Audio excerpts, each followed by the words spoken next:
പ്രിയമുള്ളവരെ, ഇത് Kavaratti fisheries ജെട്ടിയാണ്. Fisheries ജെട്ടിയിലൂടെ ഒന്ന് നമുക്ക് നടക്കാം. നമ്മൾ അപ്പൽ എന്ന് പറയുന്ന സാധനം, അപ്പൽ തെങ്ങിൽ കയറിയിട്ട് മീര കുടിക്കുന്ന, മീര എന്ന് പറയുമ്പോൾ ഈ നീര അല്ലെങ്കിൽ തെങ്ങിൻ കള്ള് എന്നൊക്കെ പറയും. അപ്പോൾ ആ തെങ്ങിൻ കള്ള് എങ്ങനെയാണ് ഈ അപ്പൽ കുടിക്കുക? അപ്പൽ എന്ന് പറഞ്ഞാൽ നീരാളിയാണ്. അപ്പം നീരാളി എങ്ങനെയാണ് തെങ്ങിൽ കയറിയിട്ട് അത് കുടിക്കുന്നതെന്ന് നമുക്ക് കാണാമല്ലോ. അപ്പോൾ പഴയ ആളുകൾക്ക് അങ്ങനെ പറയുന്നുണ്ട്. അങ്ങനെ അത് നമുക്ക് അതിലേക്ക് പോകാം എന്താണെന്നുള്ളത്. അതിനു മുമ്പ് ആദ്യം ഈ അപ്പൽ എങ്ങനെയാണ് പിടിക്കുന്നത്, അപ്പൽ പിടിക്കുന്ന രംഗം എങ്ങനെയാണ്, അപ്പൽ എങ്ങനെയാണ് അത് ഉണ്ടാകുന്നത്, എവിടെയാണ് ഉള്ളത് എന്ന് നമുക്ക് കണ്ടുപിടിക്കണം. അപ്പോൾ അതിന് വേണ്ടിയുള്ളൊരു യാത്രയ്ക്ക് വേണ്ടി വന്നതാണ്. അപ്പോൾ ഞാൻ പോകാനുള്ള വാഹനം, അതായത് ഒരു ചെറിയൊരു തോണിയാണ്, അതിൽ ഔട്ട് ബോർഡ് ഘടിപ്പിച്ച ഒരു വാഹനമാണ്. അത് അത് ഓടിക്കുന്നത് നമ്മുടെ നാട്ടുകാരനായ ഒരു അബ്ദുറഹ്മാനാണ്. അബ്ദുറഹ്മാനെയും തോണിയും ഞാൻ തിരഞ്ഞ് നടക്കുകയാണ്. അപ്പോൾ അബ്ദുറഹ്മാൻ എത്തും എന്നാണ് പറഞ്ഞത്. തോണി ഇവിടെ ഉണ്ടാകുമെന്ന് പറഞ്ഞു, പക്ഷേ കാണുന്നില്ല. ഞാൻ തിരഞ്ഞ് നടക്കുകയാണ്. ഏതായാലും ഈ ജെട്ടിയിലിപ്പോൾ ആൾ കുറവാണ്. ഈ കാണുന്ന കാഴ്ചയൊക്കെ ഇവിടുത്തെ ലഗൂണിലെ കടലുകളാണ്. നല്ല കടലാണ്. അപ്പോൾ ഇതുവരെ ആയിട്ട് ആ തോണി സൈഡിലൊന്നും കാണുന്നില്ല. ഈ സൈഡിലുണ്ടോയെന്ന് നോക്കാൻ വേണ്ടിയിട്ടായിരുന്നു. ഇവിടെ മഞ്ച് വന്നിട്ട് വൻകരയിൽ നിന്ന് വന്നിട്ട് സാധനങ്ങളൊക്കെ ഇറക്കിക്കൊണ്ടിരിക്കുകയാണ്. വിഞ്ചിലും അതുപോലെ തന്നെ ക്രെയിനൊക്കെ ഉപയോഗിച്ചിട്ടാണ് സാധനങ്ങൾ ഇറക്കുന്നത്. അങ്ങനെ അവർ അത് ഇറക്കിക്കൊണ്ടിരിക്കുകയാണ്. ആ കാഴ്ചകളൊക്കെ കണ്ടിട്ട് മുന്നോട്ട് പോവാണ്. ഏതായാലും അബ്ദുറഹ്മാൻ ഇപ്പോൾ എത്തുമെന്ന് പ്രതീക്ഷിക്കുകയാണ്.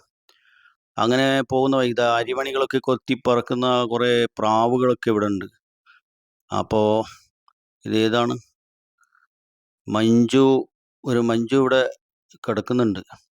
മഞ്ജുവിൻ്റെ പേര് എന്താണ്? പേര് MSV മൗല എന്ന് പറഞ്ഞ മഞ്ജു ആണിത്. അപ്പോൾ ആ മഞ്ജു ഇവിടെ ഉണ്ട്. കുറേ ബോട്ടുകൾ ഇതൊക്കെ ദൂരെ കാണുന്നുണ്ട്. അബ്ദുറഹ്മാൻ എത്തിക്കഴിഞ്ഞിട്ടാ. ഇതാണ് അബ്ദുറഹ്മാൻ. അബ്ദുറഹ്മാൻ നമ്മളെ അഗത്തി ദ്വീപുകാരനാണ്. ഈ കാണുന്ന ബാർജിൽ ഇറങ്ങിയിട്ടാണ് പോകണം എന്നാണ് പറയുന്നത്. ബാർജിൻ്റെ അപ്പുറത്താണ് ഈ തോണിയുള്ളത്. അപ്പോൾ ആ തോണിയിലേക്ക് ഇറങ്ങുകയാണ്. അബ്ദുറഹ്മാൻ കാര്യങ്ങളൊക്കെ നിർദ്ദേശിക്കുന്നുണ്ട്. ഇതിൽ പെട്രോൾ ഇല്ല, അപ്പോൾ പെട്രോൾ നമുക്ക് എടുത്തിട്ട് അതിന് ശേഷമേ പോകാൻ പറ്റുള്ളൂ എന്നാണ് പറയുന്നത്. അങ്ങനെ പെട്രോൾ ഞങ്ങൾ പകർന്നുകൊണ്ടിരിക്കുകയാണ്. അതായത് നമ്മുടെ ഈ ഔട്ട് ബോർഡിൻ്റെ ടാങ്കിലേക്ക് പെട്രോൾ പകർന്നുകൊണ്ടിരിക്കുകയാണ്. അപ്പോൾ അത് പകർന്നതിന് ശേഷമേ പോകാൻ പറ്റുള്ളൂ. 2 ഔട്ട് ബോർഡ് ഘടിപ്പിച്ച ഒരു തോണിയാണ് ഞങ്ങൾ ഉപയോഗിക്കുന്നത്. അപ്പോൾ അതിലൂടെയാണ് പോകുന്നത്. മൂപ്പര് നിർദ്ദേശങ്ങളൊക്കെ നൽകുന്നുണ്ട്. ഏതായാലും ഓട്ടം തുടങ്ങിയിട്ടുണ്ട്. നല്ല സ്പീഡിലുള്ള ഓട്ടമാണ്. ലഗൂണിലൂടെയുള്ളൊരു യാത്ര നല്ല രസകരമായ യാത്രയാണ്. അപ്പോൾ ആ യാത്രയിൽ പല കാഴ്ചകളും നമുക്ക് കാണാം. അപ്പോൾ ഏതായാലും നല്ല ഓട്ടത്തിലാണ് പോകുന്നത്. അടിപൊളിയായിട്ട് യാത്ര ചെയ്തുകൊണ്ടിരിക്കുകയാണ്. അത്ര കടലുകളൊന്നുമില്ല. അപ്പോൾ ഈ നീരാളി നമ്മൾ പിടിക്കുന്നത് വെള്ളത്തിലിറങ്ങിയിട്ടാണ്. വെള്ളത്തിലിറങ്ങാതെയുള്ള കാഴ്ച നമുക്ക് കാണാം. ഇതാണ്ട കുട്ടികളൊക്കെ സ്കൂളില്ലാത്തതുകൊണ്ട് കളിച്ചുകൊണ്ടിരിക്കുകയാണ്. ഏതായാലും നമ്മൾ അവിടെ എത്തി. അബ്ദുറഹ്മാൻ ഒരു കപ്പലിന് വേണ്ടി താഴോട്ട് പോയിട്ടുണ്ട്. ഏതായാലും അപ്പൽ കിട്ടുമെന്ന് പ്രതീക്ഷിക്കുന്നു. അങ്ങനെ അപ്പൽ പിടുത്തം നടന്നു. വള്ളത്തിൻ്റെ അടിയിലായതുകൊണ്ട് ആ കാഴ്ച കാണാൻ വളരെ ബുദ്ധിമുട്ടാണ്. അപ്പം മറ്റൊരു കാഴ്ച, നമ്മളതല്ല, വേറൊരാൾ പിടിക്കുന്നൊരു കാഴ്ച നമുക്ക് കാണാം. അപ്പലെങ്ങനെയാണ് പിടിക്കുന്നതെന്ന്. അപ്പോൾ ആ കാഴ്ച ഒന്ന് കണ്ടാൽ നിങ്ങൾക്ക് വ്യക്തമായിട്ട് മനസ്സിലാക്കാൻ കഴിയും. ഇത്തരം ഒരു കല്ലുകളുടെ ഇടയിൽ, അതായത് പാറ അല്ലെങ്കിൽ മുളക്കല്ല് എന്നാണ് നമ്മൾ പറയുന്നത്, അതിൻ്റെ ഏതെങ്കിലും ഒരു ഹോളിൽ അത് കിടക്കും. അത് കിടന്നു കഴിഞ്ഞാൽ അതിൻ്റെ ദ്വാരത്തിൻ്റെ പുറത്ത് കിടക്കുന്ന ഭാഗത്തേക്ക് കല്ലുകളൊക്കെ വെച്ചിട്ടാണ് അത് കിടക്കുക. കല്ലൊക്കെ എടുത്ത് മാറ്റിയിട്ട് അപ്പലെടുത്ത് കഴിഞ്ഞാൽ അപ്പൽ എടുത്തു കഴിഞ്ഞാൽ പിന്നെ അത് ചെവട് വിടും. ചെവട് എന്ന് പറയുന്നത് ഒരു കറുത്ത മഷി പോലെയുള്ള സാധനം. അത് ഈ ശത്രുക്കളിൽ നിന്ന് രക്ഷപ്പെടാൻ വേണ്ടിയിട്ടാണ്. അങ്ങനെ പിടിച്ചു കഴിഞ്ഞ ഉടനെ അതിൻ്റെ മുടി എന്ന് പറയുന്ന സാധനമുണ്ട്, അതിൻ്റെ തലഭാഗം. അത് മറിച്ച് കഴിഞ്ഞാൽ പിന്നെ അതിനൊന്നും ചെയ്യാൻ കഴിയില്ല. അല്ലെങ്കിൽ അപ്പൽ നമ്മുടെ ശരീരത്തിലേക്ക് കയറും. കയ്യിലൂടെ ഇങ്ങനെ കയറി മൂക്കിൽ കയറും എന്നൊക്കെ പഴമക്കാർ പറയുന്നുണ്ട്. അങ്ങനെ അപ്പൽ കയറിയിട്ട് മരിച്ചുപോയ ചരിത്രങ്ങളൊക്കെ ഉണ്ടെന്നാണ് പറയുന്നത്. അത് മറ്റൊരു കഥയാണ്. ഇപ്പോൾ നേരത്തെ ഈ മീര കുടിക്കുന്ന രംഗം പറഞ്ഞതുപോലെ. ഏതായാലും നമുക്കും അപ്പൽ കിട്ടിയിട്ടുണ്ട്. ഇത് ഞാൻ കാണിക്കാൻ വേണ്ടി അത് അപ്പൽ പിടിക്കുന്ന രൂപം കാണിക്കാൻ വേണ്ടി കാണിച്ചതാണ്. ഏതായാലും ഇതാ ഞങ്ങൾക്കും ഒരു 3 അപ്പലുകൾ കിട്ടിയിട്ടുണ്ട്. വളരെ കുറച്ച് സമയം മാത്രമേ ഒരു 3 മണിക്കൂറൊക്കെ എടുത്തു ഏതായാലും അത് കിട്ടാൻ വേണ്ടിയിട്ട്.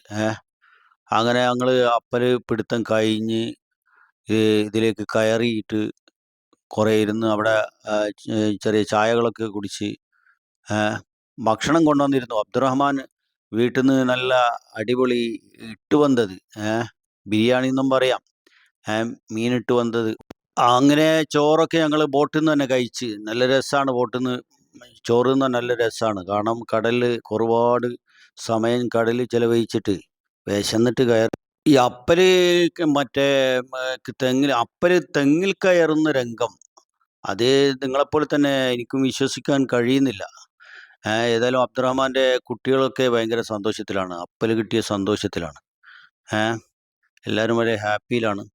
നമ്മൾ അപ്പൽ ആയിട്ട് ഞങ്ങൾ തിരിച്ച് നാട്ടിലേക്ക് വരികയാണ്, ഓടിക്കൊണ്ടിരിക്കുകയാണ്. നാട് എന്ന് പറഞ്ഞാൽ നമ്മളെ ജെട്ടിയിലേക്ക് തന്നെ, തിരിച്ച് ആ സ്ഥലത്തേക്ക് തന്നെ, നമ്മളെ കവരത്തി ഫിഷറീസ് ജെട്ടിയിലേക്ക് തന്നെ ഓടിക്കൊണ്ടിരിക്കുകയാണ്. പഴയ ആളുകളൊക്കെ ഇങ്ങനെ അപ്പൽ മീര കുടിക്കും എന്നൊക്കെ പറയുന്നുണ്ട്. പക്ഷെ അത് എങ്ങനെയാണെന്ന് വിശ്വസിക്കാൻ പറ്റില്ല. അവർ പഴയ ഒരു പാട്ടിലൂടെ നമുക്കത് പരിചയപ്പെടുത്തുന്നുണ്ട്. നമുക്ക് ആദ്യം ആ പാട്ടൊന്ന് കേൾക്കാം. വിവരം ഞാനൊരു കഥ പറയാനേ, മക്കൾ സബൂറോടെ അതും കേട്ടിരിപ്പാനേ. വിവരം ഞാനൊരു കഥ പറയാനേ, മക്കൾ സബൂറോടെ അതും കേട്ടിരിപ്പാനേ. കട്ടുക്കാരം ബീരാം കാക്ക ദിനത്താനേ, കട്ടം കേറാൻ പോകലയാൾക്കുള്ള പതിവാനേ. കൈതേ കുറ്റി കഴുത്തുമ്മൽ ചുമപ്പാനേ, മീര മുറുക്കി കട്ടിയാക്കലും സുരമാനേ. ഒരു നാളിൽ കട്ടം കേറാൻ നടന്നാനേ, കുലമുഖം നോക്കി ബീരാം കാക്ക ചിരിച്ചാനേ. കേറിക്കട്ടം മുകളെത്തിക്കെനിന്താനേ, കുറ്റി കാലിയായി കിടന്നതിൽ മോഷിത്താനേ. ആരോ മീര കുടിച്ചതെന്നുറപ്പാനേ, രാത്രി ആളെ കാത്ത് പിടിക്കുമെന്നുറച്ചാനേ. കുലക്കത്തി അരച്ചുറക്കെടുത്താനേ, മാടി മുറിച്ചതും കരത്തിന്മേൽ പിടിച്ചാനേ. കള്ളനെ കാത്ത് 2ാം ശാമം കഴിഞ്ഞാനേ, ട്രക്ക് കണ്ണിൽ കേറി ബീരാം കാക്ക മൂഷിത്താനേ. കുലക്കത്തി